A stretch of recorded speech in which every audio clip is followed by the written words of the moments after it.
I don't think we're ever going to stop people eating meat. And I think the way to do it is just to get educated, know more about where your food comes from. And the final message in the documentary is eat better meat less. Hey everybody, it is Dani Valent here and we are on Dirty Linen. Thank you so much for joining us. It is always great to be in a room, a virtual room, in your ears at least, for this podcast. I truly appreciate and value your time and attention. There are so many places you could be putting it. Today we are chatting meat. Most of us eat it. It's often the hero centrepiece of occasions and important gatherings. But how much do we consider where it comes from?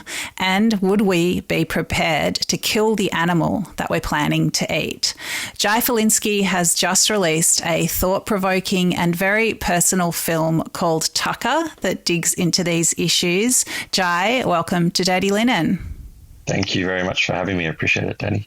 I'm really, it's a topic I'm so interested in. I reckon I try to eat meat thoughtfully, but it is certainly, there are chicken sandwiches, there's ham, there's stuff scattered on pizza. It's definitely not a special occasion food. It's everywhere. But I wonder how much we do consider where it comes from. What was your journey to making this film? Well, yeah, I definitely agree with you on all that, especially being into food. It's extremely hard to stop yourself or make good choices when it comes to that.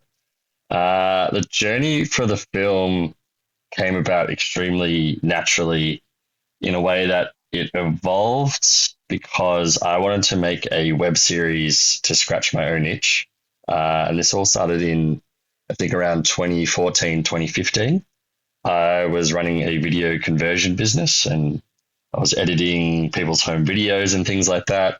I was working there by myself, solo, and quite bored with what I was doing. And I think in my spare time, I was binge watching Munchies on YouTube, which is a Vice show about chefs, their nights out, producers, and different restaurants around America.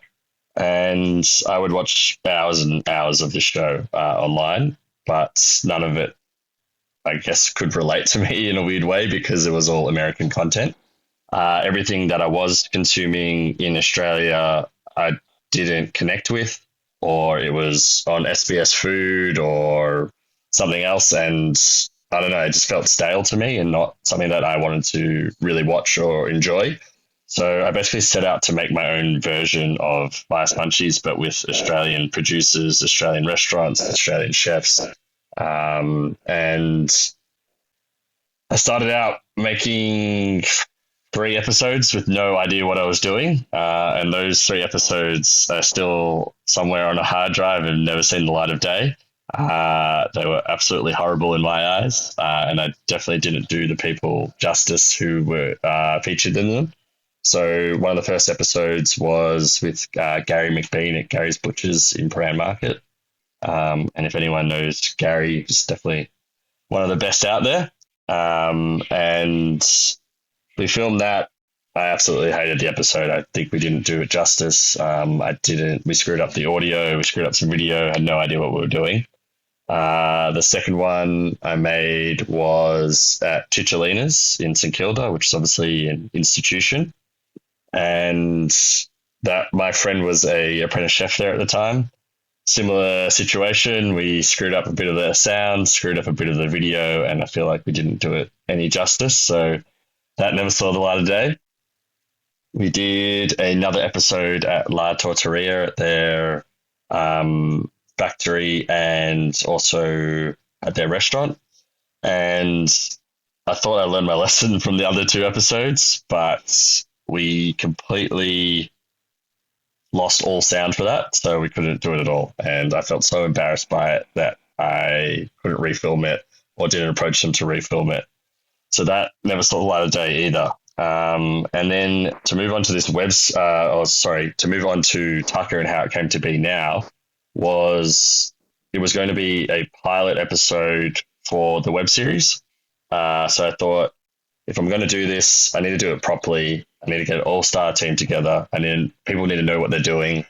And I wanted to then pitch this one pilot episode to either Vice or SBS and try and get them to fund a whole series. And obviously I had no idea what I was doing. So I was like, all right, well, let's just do one knockout episode, make sure it's an extremely good topic, make sure it's filmed really well, and then pitch it. And if it doesn't work, then that's it. I'm done. I've tried 4 separate things. And if none of those work, then I'm just going to hang up my boots on this kind of web series, and at least I've tried. And I was thinking about what topics I should do for this one pilot episode. And I always believed that if you ate meat, you should be able to be a part of that killing process or the slaughtering process, or at least witness it. And I always felt that people were so disconnected from where their food came from. I saw people burn steaks and throw them out and just grill another one. And it always shocked me. And so I was a strong believer in this thought at 25, 26 years old. And I had never been a part of that process myself. So I was like, okay, well, maybe that's an amazing topic for this one pilot episode. And then I spent a long time trying to find the right people to do it with. And it very naturally progressed into Victor Leung being a part of it, who had never uses pork every single day and never been a part of that killing process. And then Tammy and Stuart Jonas from Jonai Farms, who ethically raised pigs in Dalesford. And they had never killed their own pigs because it was their livelihood. And the current laws didn't allow them to do that and then sell it on to people legally. So they could only consume it themselves on farm. And for them to kill a pig on site and consume it themselves is them basically losing a paycheck. And they were very early on, and they were just growing, so they could never afford to do that. So we then found ourselves in this amazing position where 3 of us from all, I guess, different areas of food and food systems had all believed in this idea, but none of us had ever been through it. So that was kind of how it was born. And then initially it was going to be this pilot episode for the web series. And in the last year, it's completely taken on a life of its own and become this, I guess, documentary about meat ethics. And I can touch on more of that, but because it's a very long-winded story. But that is basically how the episode came about. Jay, it's such a human story. I know we're talking about killing animals and consuming meat, but thank you for being so honest about how it's come about and the sort of twists and turns in your journey as a creator. It's so hard to make stuff, and you can have great ideas, but then the actual mechanics of getting it done and, finding the time and money to do it, and the people that buy into it, with their own skills, time, money, belief, whatever it is that helps you get a project off the ground. It is no small thing. So all credit to you for, having a notion and turning it into something. The start of the documentary has to frame the way that it came about to some degree. Like there was a big lag between when you started it and when you finished it. And I think you handle that so well. I think all of us can relate to that project that's in a bottom drawer somewhere that needs that final little push to get it across the line. And, you collaborated with some great people. I don't want to overlay my own freelancer deadline anxiety on this, but I just can only imagine the sort of weight of the unfinished nature of this project that was on you for the years between starting it and finishing it. Is it just me overlaying that, or did you have a lot of feeling about it along the way? No, 100% correct. I felt so guilty every time I thought about it, which I think then expanded on the idea of me not finishing it or not doing anything about it, because it just made it worse every time. And I just wanted to do, one, the animal that we killed justice, because it was just sitting there on a hard drive. I wanted to do Tammy and Stuart justice, because they gave up their time and thoughts and opinions on everything. I wanted to give Victor justice and all the film crew and everything. So there's a mass amount of guilt. And I honestly thought that the project would never see the light of day. And the way that it actually came about in the last year is I'm still blown away by how it actually happened. I'm extremely lucky. I'm surrounded by amazing people, and I think the whole process has been extremely eye-opening and made me realize how truly lucky I am that I got to be a part of this whole process. So I know that everyone doesn't necessarily get to experience this or doesn't get to finish off projects like this. And it's just been, an incredible journey. So I'm very lucky that I got to finish it. I'm glad you did. And Jay, it's actually I hadn't really thought of that notion of honouring the animal in this way as well. You know, I guess you honour it in the way that you experience the gravity of killing it, and in the way that you honour the meat that it becomes. But I think to honour it in the sense of finishing the content that you created around it is also really powerful. Yeah, no, definitely.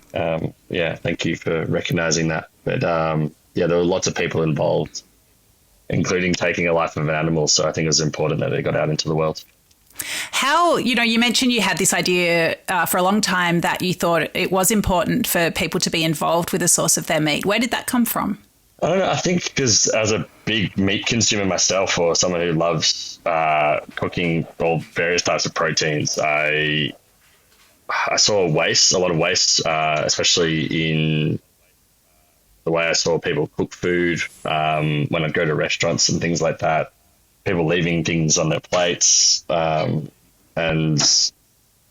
I also work in the climate industry, which has also been a long evolution and a long journey. And I think I've always cared about sustainability in a way, and the way that we consume meat at the moment isn't sustainable.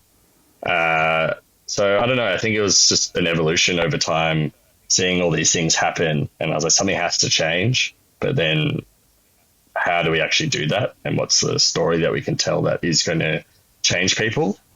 And I think that strong opinion of mine back then has slightly tweaked in that I think we can change people's opinions and get people to act, but it needs to be done potentially in a softer way than other people usually do it. And I think as a meat eater, this film was for meat eaters by meat eaters, which is a really strong point that I'm trying to get across. And things that I've seen before that try and bring across a similar message of eating less meat or not eating meat at all are quite aggressive.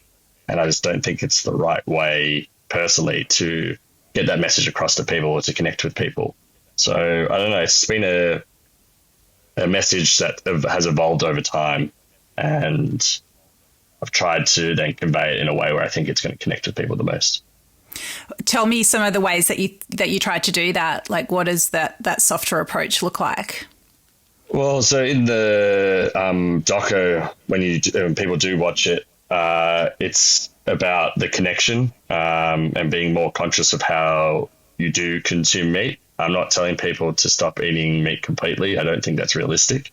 We're in a world that's, prizes eating meat. It's seen by the middle class or rising middle class as a sign of wealth.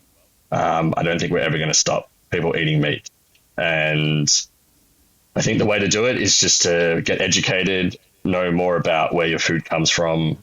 And the final message in the documentary is eat better meat less. And that's something from the slow food movement that Tammy and Stuart have adopted. And I think it's the perfect message. It's one very clear action item, which is eat just better quality meat and eat less of it. And I think that's a change that everybody can make. It's really not that hard. Well, people can watch Tucker and see Tammy and Stuart on their farm, but Tammy is a food sovereignty warrior and a former vegan who has become a pig farmer. So she's been on a very remarkable journey herself, but it's certainly interesting and inspiring to watch the way that she and Stuart have built Jonai Farms into not only a working farm, but also a showcase of what is possible in terms of that eat less, but eat better. And Victor Young, as you say, you know, a chef who uses a lot of pork and other meats, but had never taken that step of being present at the death of an animal. What was it like for you to gather around this moment? Well, it's crazy. It's a surreal experience. And to watch back on it obviously brings all those things back because you forget about it over time. To be that close with Tammy and Stuart, who obviously deeply care about the livelihood of their animals before slaughter and up until slaughter and after the process as well. And then Victor, who cares a lot about the food that he creates and the provenance of all of his ingredients. It's amazing. Tammy and Stuart, the two most inspiring people I've ever met. They're the two most coolest people I've ever met as well. They are just so genuine and so authentic and want to try and do the right thing and know the right ways of going about it. And to be together with everybody in that moment, experiencing it, is something I don't think I'll get to do again. And hopefully I can in a different capacity. So it was extremely special. And I think it just drew me a lot closer to the animal, the process, and then everything we did afterwards. I mean, do you feel like it moved? You did this thing that you thought you should do as a meat eater. Was there a next step for you? I think there always is. I can always learn more, definitely. I don't think it's an obvious one. I think as a meat eater, for me, and being into food, it's always a constant learning and a constant journey, especially being in the climate industry and realizing how people consume meat and other proteins globally. I don't think it's an obvious next step. I think it's just trying to stick to that message as a starting point, and then just keep educating yourself in whichever way works best for you.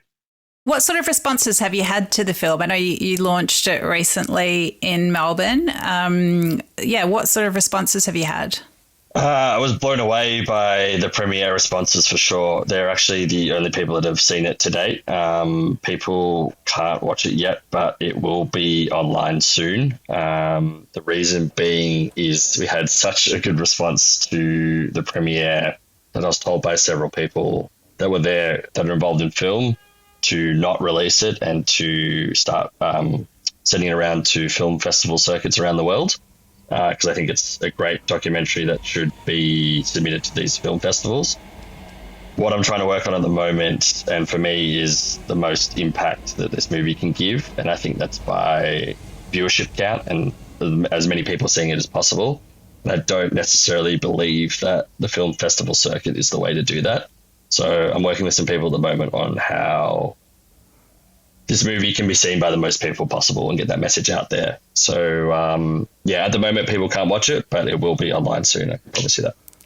Okay, great. I hope so, because I think more people should watch it. I find it so interesting, though. The core topic is so fascinating and something I really do think we all should be thinking about, but I just can't get over the creation journey either. So it feels so much part of it too.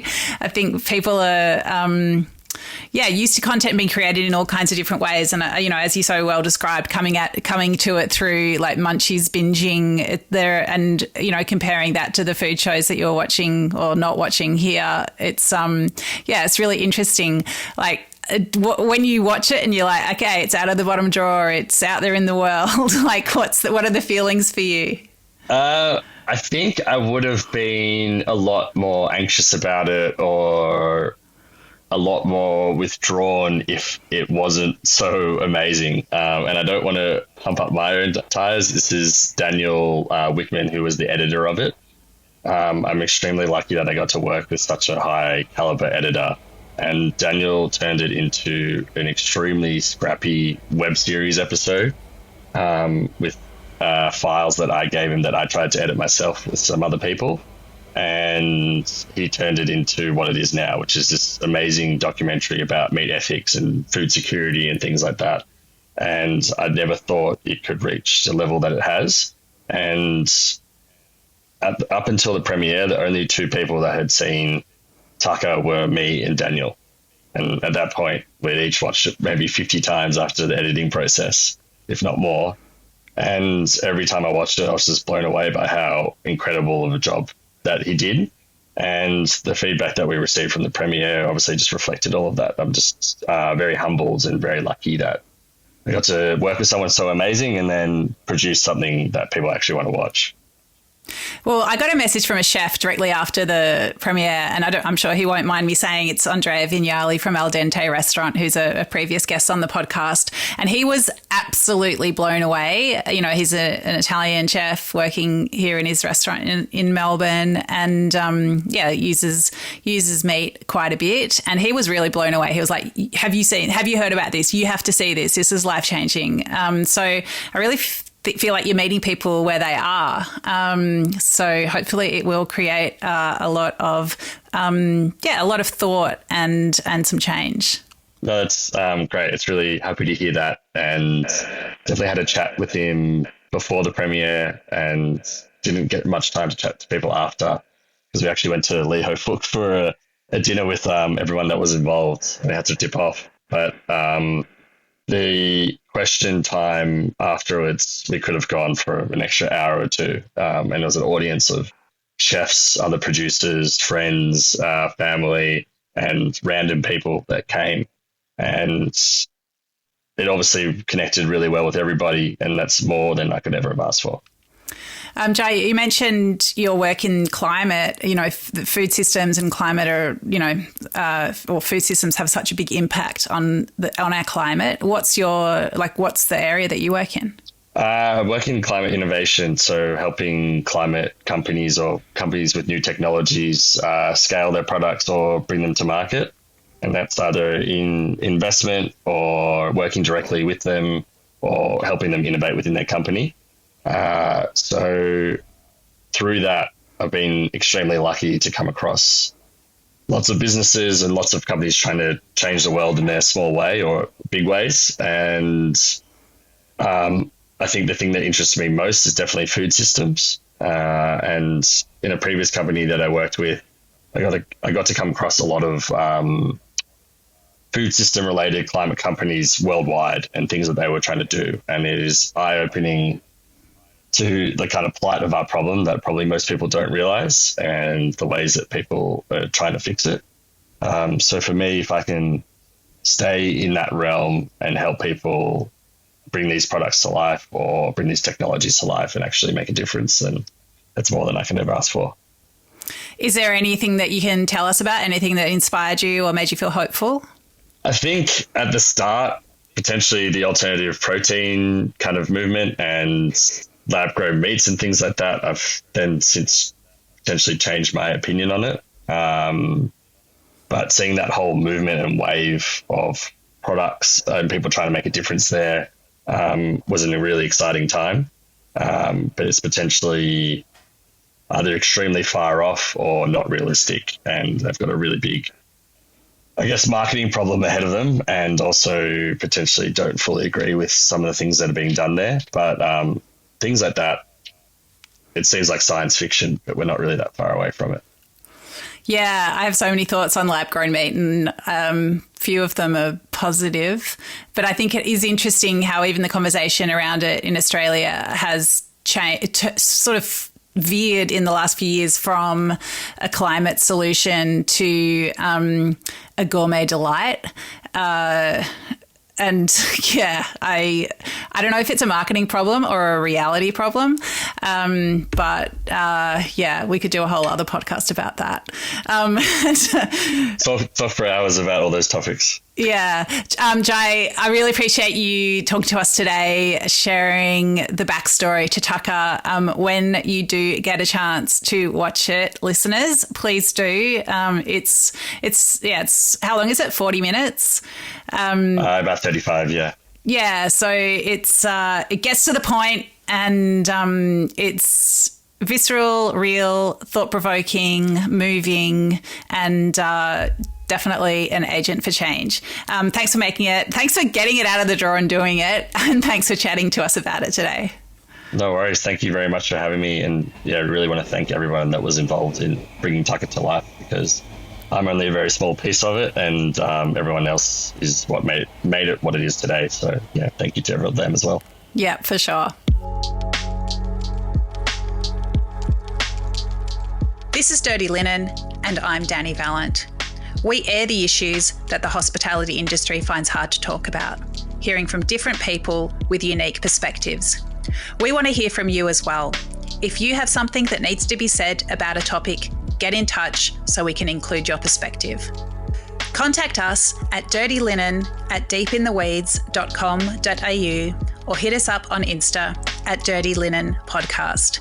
We can't wait to hear from you. This is a Deep in the Weeds production.